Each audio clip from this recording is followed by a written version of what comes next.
It's about right up underneath here. It happened to Joseph Stobie a few weeks ago. Turned the car on and it just sounded like my car was going to explode. Have you ever heard of this crime before?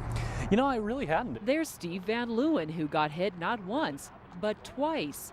Thieves scooted under both their cars and stole the catalytic converters. They both found out the device that's designed to cut toxic emissions is expensive to replace. I got estimates as high as $2,000. Initially it's shock and then it's outrage. They did what to my car and it's going to cost how much? Detective Scott Van Wagner documented 11 such thefts this spring just in the Mill Creek area of Salt Lake. We contacted other departments and found thieves have hit cities from Draper to West Valley to South Salt Lake. In fact, we followed the trail of thefts into Davis County. The first thing we noted during our analysis of police reports, thieves seem to target the type of cars Steve and Joseph drive, high-profile vehicles. You know, 2.5 feet, 3 feet high, very easy to slide under and cut that piece of metal off there. Why the catalytic converter? Well, think of it as the hidden treasure you didn't know you were driving around. It contains trace amounts of valuable metals worth thousands of dollars an ounce and used to make other things like jewelry and electronics. Crooks convert them to quick cash. They're not marked with any ID numbers, so police say they're practically impossible to trace.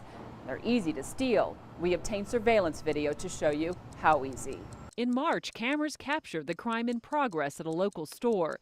Police say the thief just walks into the parking lot, picks out a truck, gets the goods, then strolls away. Mission accomplished in under 2 minutes.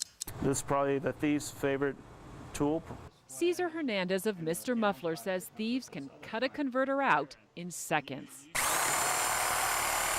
They're taking them out so they can sell it to the recyclers. A single converter can fetch up to $200.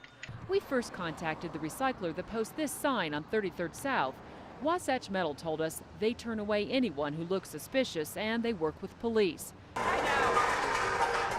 Up the road, Chris Lewin of Utah Metalworks says recyclers have met with law enforcement to learn how to combat this growing crime. If you ask any of these recyclers out there, we're parts of this community, and we want to be proactive in stopping that kind of problem. Reacting to an overall increase in metal thefts, last year the Utah legislature mandated that recyclers keep a log and photograph transactions. So you've got the camera here. Camera here. But Utah lawmakers are now considering even tougher rules like fingerprinting customers. They may have good reason. These crooks are flat out brazen. As lawmakers met during last session, the thieves were right outside, cutting catalytic converters from cars parked on Capitol Hill.